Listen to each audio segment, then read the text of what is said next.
Hi, everybody. I'm Aaron. I was a PhD student in Gary's lab for the last 6 years, but just graduated last year, and now I'm at UCSF, so not too far, and came down to give my annual Spade talk. So I apologize to those of you who heard this last year, because it really hasn't changed that much. Spade is still the same old beast, although the lab is working on improving it in a couple of different ways, and I'll touch on that. So I think in the talks you've already seen, you've seen Spade utilized in different ways to analyze people's data. And one nice thing about it is that it's pretty flexible. It's open source, and we can hack away at the key components of it and try and tailor it to our needs. And it's available for free to everybody in two ways. One website is called cytospade.org, and I'll have a slide about that. And then the other one is through Cytobank, which Nikesh talked about and I think is going to talk about again tomorrow, right? The Cytobank people are going through stuff tomorrow, I think. Anyway, you guys are going to get some exposure to that. And so I think you'll all get to use this in person tomorrow. But in the meantime, let me just touch on the theory behind it and kind of some experimental design tips about Spade. So the general motivation behind Spade is that manual gating of flow data, which is great in the sense that you get to interact with the raw data and see what the distributions of your cells look like. But it's limited in the sense that you have to make these arbitrary cut points about where to say a population begins and ends on your data. Like, if you're drawing this box here for CD45 array positive T cells, there's this nice continuum here, and you're just arbitrarily cutting it in half somewhere. Lots of examples of that on this slide. And so what Spade tries to do is get away from manual gating and take a more holistic view of your data, looking at all your populations in the same plot, and allowing the computer to look at the high-dimensional relationships between those populations so that you can internalize it. I always like to show this slide to show how switching over to CyTOF forced us to take advantage of computer-based approaches like Spade, because biaxial plots, which people were using back in the 80s, were great when you only had a 4-color cytometer and you could only look at your data in 6 possible pairwise combinations. But as you scale up the number of parameters in your experiment, you quickly get to the point where you have to look at hundreds of pairwise combinations to see all of the relationships between the parameters in your data. So in a 32-color or 32-parameter CyTOF experiment, you would have to look at nearly 500 plots to see all of the possible pairwise combinations. Okay, and you could imagine that if you looked at all possible 3-dimensional combinations, there would be even more complexity to it. So looking at your data in 32-parameter space is not possible as a human. Unfortunately, we're not like high-dimensional beings. So we have to look at our data distilled down into a reduced dimensionality space. And I'll talk about how Spade tries to do that. So to get your data, to compress this enormous amount of data into a interpretable layout, Spade takes advantage of the idea that in most biological systems, things are continuous. There are lots of populations connecting in gradual, continuous spectrums through the data. And so in this example, this is actually from a really pretty old review now, 2004, of bone marrow development. But I like it because it shows manually gated populations of B-cell, granulocyte, monocyte, and red blood cell development. And as each of these developmental populations matures, you see these kind of serpentine relationships through the data as they gain and lose different markers and become the more mature cell phenotypes. So there are these developmental relationships, and there's these kind of intermediate populations, which are sometimes quite rare, connecting the more mature populations, which are more abundant. And so Spade tries to take advantage of that information. And in this example, this is the entire hematopoietic tree. What we're trying to do is take advantage of the information in the arrows here. So rather than just putting boxes around each one of these different immunological phenotypes, we're trying to look at the continuum connecting all of these and connect it all together. Does that make sense? Okay. The way Spade does that, so Spade came out of a project, a collaboration between Gary's lab and another lab here at Stanford, Silvio Pleveritis' lab, and a postdoc there named Peng Chu. So Karen Sachs, who I think some of you have met this week, worked with Peng and talked to him and said, I think we can take this algorithm, which he had developed for microarray data, and apply it to flow. And he was originally thinking about it in the context of microarray data, which has, let's say, 30,000 different parameters that you measure, and you might measure 50 different microarrays in your experiment. In flow, you kind of flipped it on end, right? You have 30,000 cells, and you might measure 30 or 40 parameters by CyTOF on each cell. So it's the table of information is kind of transposed in that way. And by using this algorithm to connect the different cell populations that you can identify, it kind of lays everything out nicely on a page. So here's a toy data set that Peng used to optimize the algorithm. This has 3 abundant cell populations in orange, and then a rare cell population down here, the little scattered dots. And as you can see, they're all connected. And this is just a 2-dimensional data set, but it gives you an example of how this algorithm works. So the very first thing that Spade does is it does what we call density-dependent downsampling. It looks at these mountains, these orange guys here, and it basically just shaves them off. It just levels the ground so that every phenotype is still represented in the data, but you have an equal density of cells. So the frequency of cells in each phenotype should be relatively equal across the data set. And that's a nice starting point for then clustering the data so that when you get different clusters in your data which represent different neighborhoods of cells with similar phenotypes. So each different colored block here is a different cluster of related cells. And you can see that they're somewhat random in terms of the way that they're shaped. But the idea is that you're breaking up this cloud of cells into different neighborhoods, different compartments. And we often over-cluster the data. So although your eye might see 4 or 5 populations here, we'll often break that up into, let's say, 50 microclusters. And the idea there is that when you get the plot of the data on the page, it's just a nice visualization, and your eye can break down those representations of all these related cell types and see the continual relationships between them. I'll show you an example of that in a second. Yeah. So when you're showing this, it's in 2D bivariate plots, but the clustering you're doing is actually taking into account how many dimensions? In this example, the entire data set is 2 dimensions, and the clustering is happening in 2 dimensions. But that's a great question. When we scale up to more dimensions, the clustering will happen in as many dimensions as you want it to. We have really good experience with between 10 and 15 dimensions.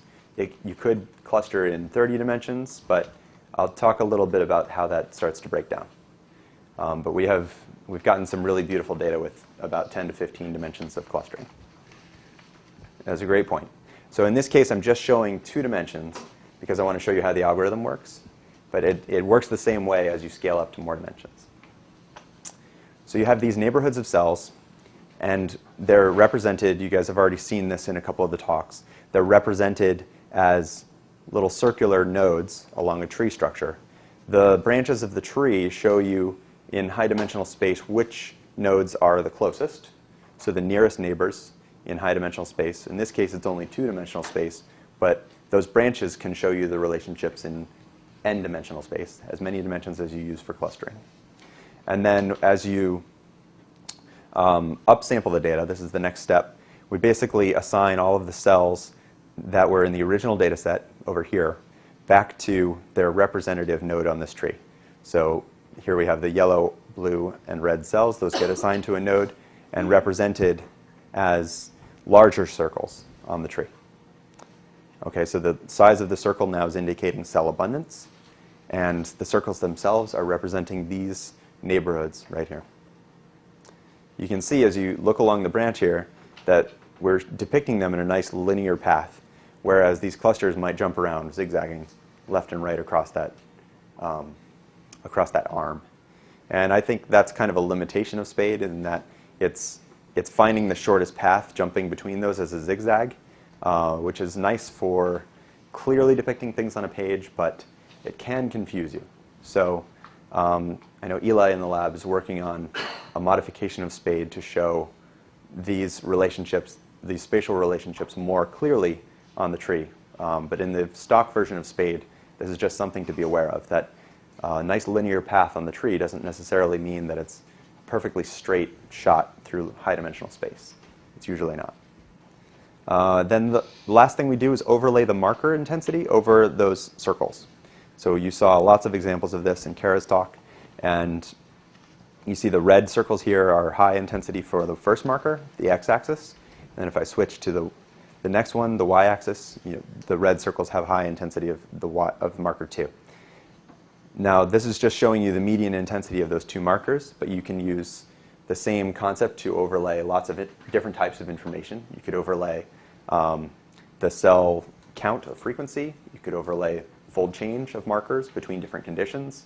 You can overlay time point or encoded information like that, or barcodes, things like that. So it's really flexible what you want to overlay on this tree. But the way I think about it is that this is just a nice display of your data, showing you the relationships between your different phenotypes. And it's kind of a workspace where you can then explore your data, where you have a sense of all the different phenotypes that are in your data. Excuse me. I'm sorry, I'm still missing. What does each cluster represent? Is it a population of, is it a, different populations or population of the same dimension? It's cells that look very similar, but they're not necessarily functionally distinct, right? This little dot right there at the end of that arm represents that red neighborhood of cells. But as you can see, that red neighborhood of cells, the cut point between that red neighborhood and the gray neighborhood next to it is not very well defined and kind of arbitrary. That's because we over-clustered it. We chopped this data set up into 50 clusters instead of 5. So they're not functionally distinct. You need to do experiments to understand what those clusters mean.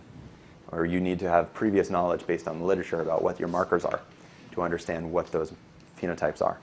And often you'll have many nodes that are basically identical. But as you flip through your data, you'll see that. And it turns out that that's OK. Your eyes are very good at pattern matching and seeing those relationships.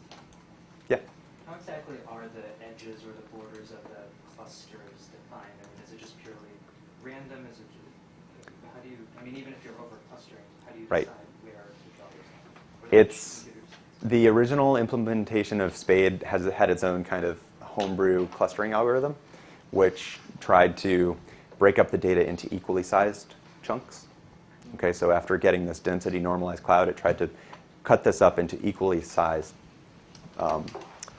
phenotypes. But newer implementations that we've been playing around with use standard hierarchical clustering, which will give you larger and smaller clusters, but it's a little less random about how it does it, because this one is quite stochastic. It starts out with a seed, randomly place seeds throughout the cloud, and then it grows them into clusters. So really, your favorite clustering algorithm could be applied in that step. It's just the key is that you have to break it up somehow. There's no best way to do it that we've identified. Yeah. How do you determine the number of clusters to use? Like, you just play around with it, or? Playing around with it is actually probably the best way to go. But I mean, as you try different sizes of panels and different biological systems, you'll find a certain number of clusters that works the best for you in those cases. So like PBMCs or bone marrow, it's often, I mean, if you're clustering with 15 markers, for me, 200 to 300 clusters always looks great. Much more simple systems, like we've done 6-color fluorescent data, and then it's overkill to have 300 clusters, and then like 50 clusters does the job. OK, I'm going to keep going, because I don't want to run out of time. This is just a pitch for one version of the algorithm. So this is the first free implementation of the algorithm, which was put together by Zach Bjornson in the lab and Michael Linderman, who used to be a postdoc with Gary, but now is independent investigator at Mount Sinai. And so this is a nice standalone application of Spade that runs on your computer. It's cross-platform, so it'll run on Mac or PC or Linux. And it runs in this program called Cytoscape, which some of you may be familiar with for looking at microarray data. Basically, it's a plugin for Cytoscape, and you can download it from cytospade.org, and there's installation instructions there. It's nice because in this version, there are lots of tools to manipulate the graph structure. You can make this nice curly shape. I guess I didn't mention this. The topology of the tree, so which branches are connected, is fixed, right? You can't just take off a branch and glue it somewhere else. But you can twist things around. You can move things around on the page because it's really a high-dimensional visualization tool, and so you should treat it like that. The position of things on the page doesn't have any real meaning, so you feel free to move things around. And don't over-interpret where they fall on the page. So this is the one version. It's nice because you can rotate things. If you select some nodes right there in pink, you can look at the underlying data over there on the left. The other version is similar, also coded by Zach, and this is a web-based version, so this runs in your web browser. And this is hosted by Cytobank. It's part of the premium version of Cytobank, which is available either through tvs.cytobank, through collaboration between Cytobank and the makers of Cytoff, or if you pay for a hosted Cytobank at your institution, it also comes with Spade and a bunch of other analysis tools. So this is nice because it's in the cloud. You don't have to download any software.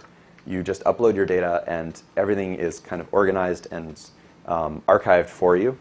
And it's very easy to share between collaborators. So if I make my Spade tree like this, and I annotate it very nicely like this, then I can send the link to Kara, and she will see this exact same tree, and she can make a copy and play around with it as well.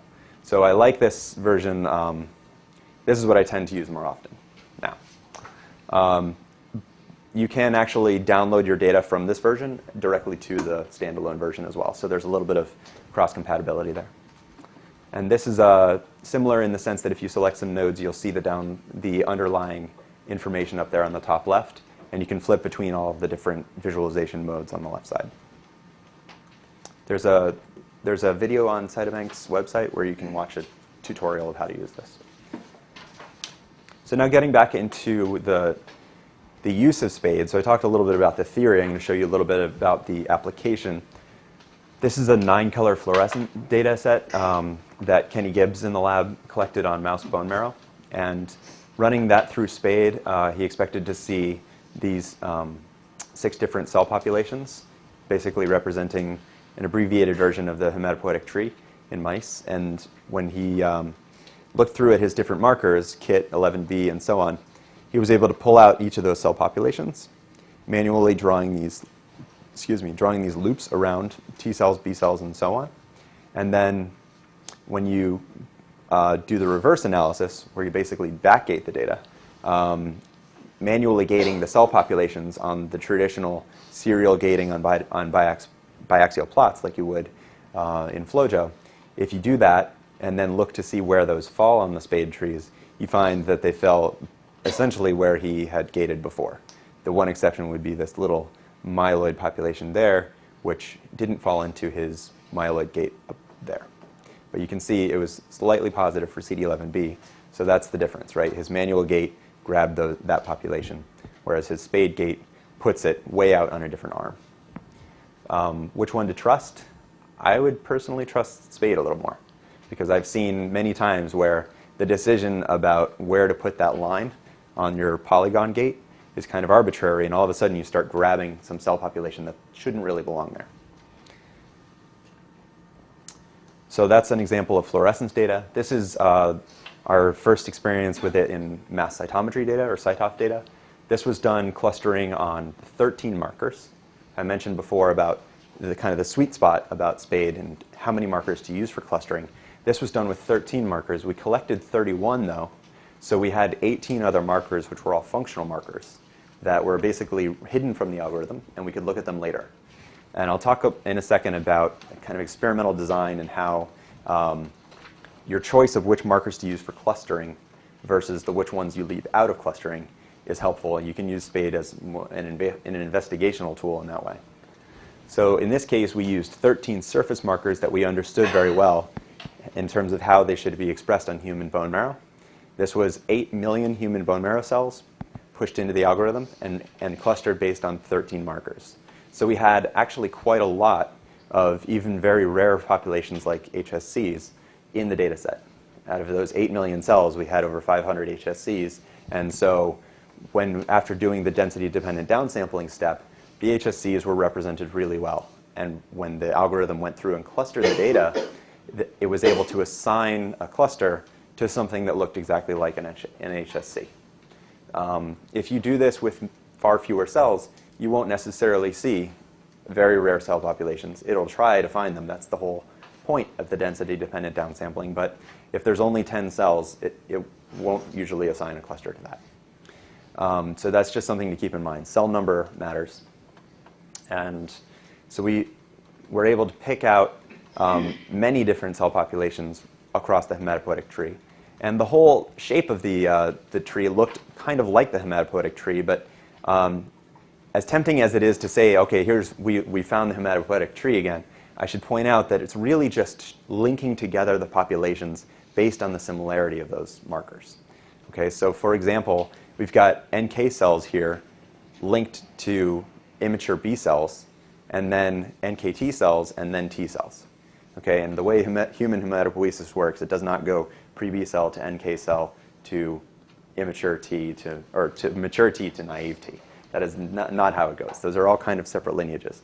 But in terms of the 13 markers that we looked at, the most similar things, the shortest path connecting all of these things was pre-B to NK to NKT to mature T to naive T. Does that all make sense? This is an important point. SPADE doesn't necessarily put your things in developmental order. It puts them in the order of the shortest path through your data.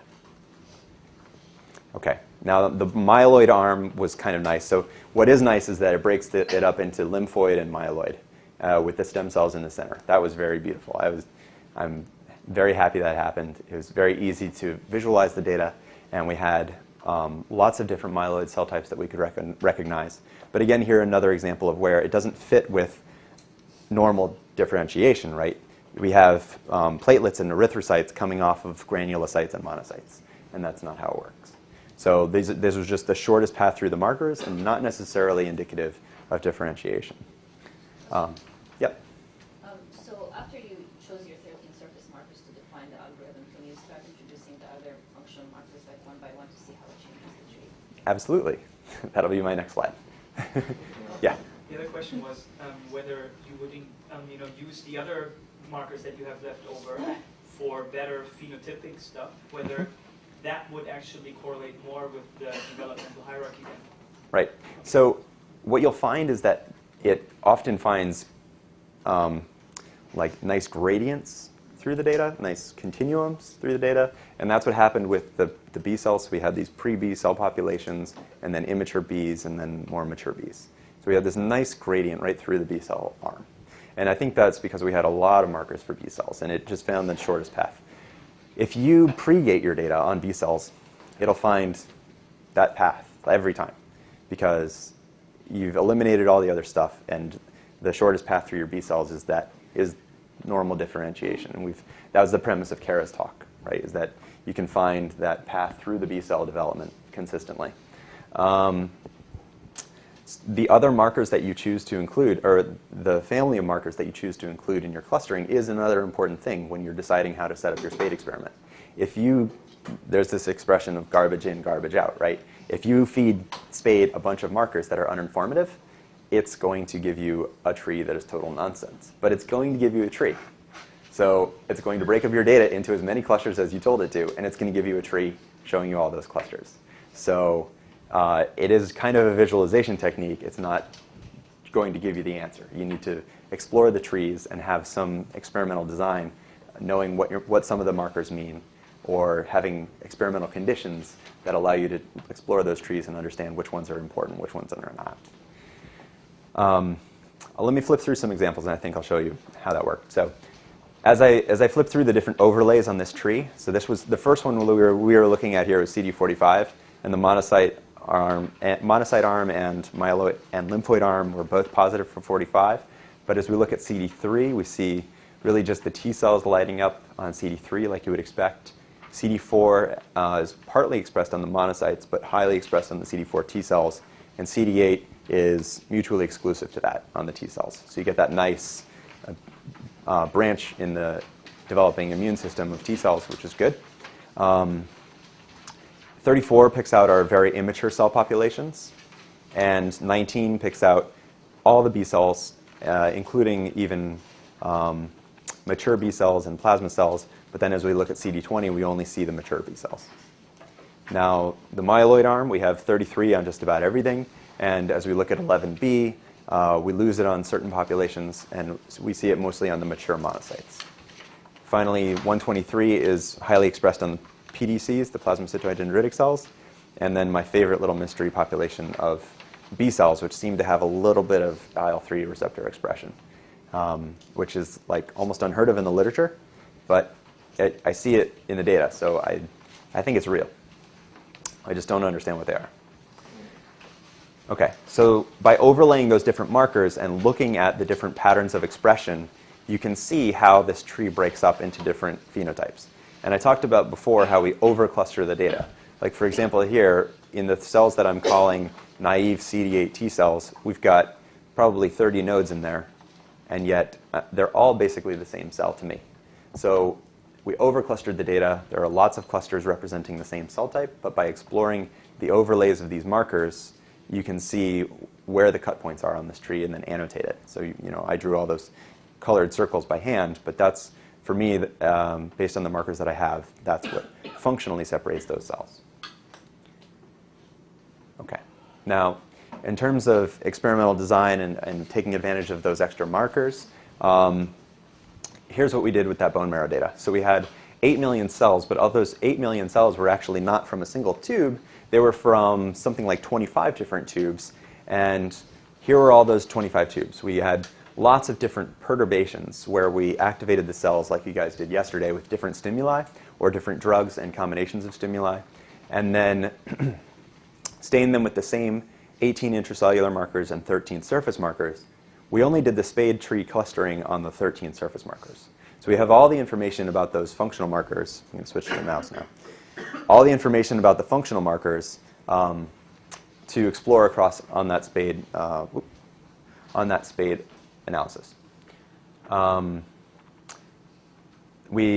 there was a question about overlaying additional phenotyping markers to understand the tree. You can do that as well. So you can have another tube with another panel where you're keeping the same core markers that you plan on using for the spade analysis, in this case these 13, and you have another staining panel of, let's say, 18 phenotyping markers to help you understand what's on that tree. If you cluster everything together in spade, stacking all those 25 files on top of each other and running the clustering once, then you can look at the pattern of expression of those additional phenotyping markers on the tree. And you can learn, let's say, for example, CD56 is a great NK cell marker. We didn't have an NK cell marker in the original panel, but by looking at the expression of CD56, we could learn where the NK cells were on the tree. Okay? All right. So this is an example of that with the NK cells. Now, CD16 is another good NK cell marker. It wasn't used for clustering, but the NK cells still formed their own population based on a unique combination of our other 13 markers. It was really 38 and 45RA that pulls them out into their own separate part of space. And so they ended up forming their own little cluster, and we could identify them as NK cells based on the overlay of CD16, which was in a separate staining panel. So here's that kind of represented diagrammatically. We have our stimulated tubes, and then our core surface markers, and then that additional staining panel. Now, what do we do with those perturbations, those 18 intracellular markers? If we look at the basal condition, this is the median expression of phospho-STAT5. And you can see it's pretty homogeneous across the tree. The monocytes and granulocytes have a little bit more basal expression. The IL-7 condition, if we look at phospho-STAT5, still high in the monocytes and granulocytes, but now the T cells and NK T cells have activated it a lot. And if we overlay those, subtracting the background, we can look at just the fold change of STAT5 and see this nice pure population of T and NK T cells that have responded. We can see that with BCR activation of phospho-PO6 gamma, LPS activation of P38 in the myeloids. So you can see these nice cell type specific stimuli. This will be my last little slide because I think I'm out of time. So designing your SPADE analysis, there's a bunch of slides in your handouts about this. There are different questions you might want to ask, and I think as you get into more expert SPADE analysis, sorry, I keep doing that. As you get into more expert SPADE analysis and experimental design, you might want to use SPADE in more like complex ways. But the simplest way to use SPADE would be, I think, to have a single condition, let's call it our reference condition, where we have static markers, surface markers that we understand, and we want to just look at the phenotypes that those give us and the frequency of those phenotypes. As you get a little bit more advanced, you might want to look at investigational markers, dynamic markers that you don't know where they go. And so you add those to your analysis, and this is like our 18 separated markers. We look to see experimentally where those fall in the tree. So now you're asking questions with SPADE. What markers that I didn't understand very well fall onto my phenotypes that I do understand? As you get a little fancier, you can introduce another experimental condition, let's say, a functional condition, where you perturb the cell with something, and you want to look at changes in frequency and changes in those experimental markers. But your reference markers, the ones that you used for clustering, shouldn't change, right? The clustering relies on the fact that those markers are constant. And by merging these two files in the first step of the algorithm, you're making the assumption that those markers you're using for clustering are not going to change. As you add in more conditions, you can look at the changes in response to that condition. And then you can do what we did with those 18 additional phenotype markers, the NK cell markers, for example, throwing in another panel where you learn more phenotypic information, but you still have to have that overlap of those reference markers. Finally, if you get really fancy, you can do this over and over again with multiple patients or multiple mice or whatever, multiple mutants. And you can look at the patterns of marker expression, frequency changes, fold change, all this good stuff from patient to patient and start to identify, let's say, an entire class of patients that have IL-3 activation in this cell type that you didn't understand very well, but thanks to your fancy phenotype markers, you understand that that's a subset of dendritic cells. Okay? In the practical SPADE application today and tomorrow, I think you guys will see how to set up these parameters to run SPADE. So I'm just going to skip right through that. And thanks. There were so many good questions that I will not show a bunch of slides, but I'd be happy to talk later. I don't want to encroach on other people's times. So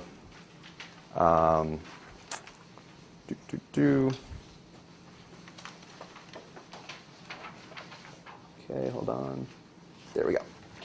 Okay, so big thanks to Zach, who did a lot of the programming of the different SPADE applications, and Karen, who was the kind of the knowledge broker who brought Peng's awesome algorithm to our application, and Michael Linderman, who did a lot of the back-end work making SPADE go quickly, Peng, who actually drove the project and made the algorithm work and published the paper on it. He's now at MD Anderson, and he was in Silvio Plevritis' group just around the corner. And of course, Gary for hosting all of this amazing work and putting together this great bunch of people. So, thanks.